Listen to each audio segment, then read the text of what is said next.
এই যে দেখছেন না, এগুলো হচ্ছে ফরনিয়ার এমআরআই।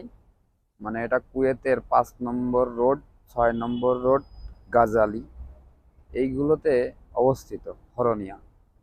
ঠিক আছে, মানে এই ভিডিওটা করার উদ্দেশ্য হলো কি, দেখেন আগে কিন্তু এই সব জায়গায় সব কুয়েতেই থাকতো, বাট দেখেন এখন আর কুয়েতি থাকে না। এখন আমাদের মতন বাইরের দেশের মানুষের কাছে ভাড়া দিয়েছে।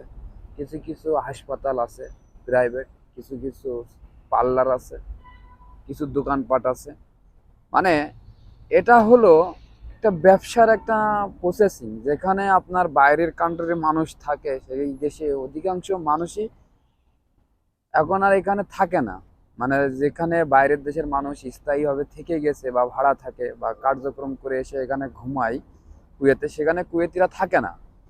সেইগুলো একটা বিজনেসের মাধ্যম তৈরি করে নেয়। যেমন এটা ফরনিয়া, এখানে সব কিছুই মনে করেন যে বাসা বাড়ির মতন ভাড়া দিচ্ছে। এই যে এত বড় বড় বিল্ডিং দেখছেন না, কিছু কিছু হয়তো বা পার্লার আছে, কিছু হাসপাতাল আছে, তারপরে কিছু দোকান আছে, তারপরে যে মানুষের ঘুমানোর জন্য বা থাকার জন্য বাসা ভাড়া দিয়ে রেখেছে। এই বিল্ডিং গুলো না অনেক বছরের, অনেক বছরের, দুই একদিনের জন্য না, এগুলো হচ্ছে অনেক বছরের পুরানো বিল্ডিং।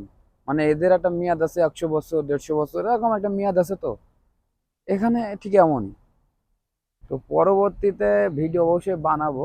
তো ভিডিও ভালো লাগলে কিন্তু অবশ্যই শেয়ার করে দিবেন, অবশ্যই অবশ্যই শেয়ার করে দিবেন।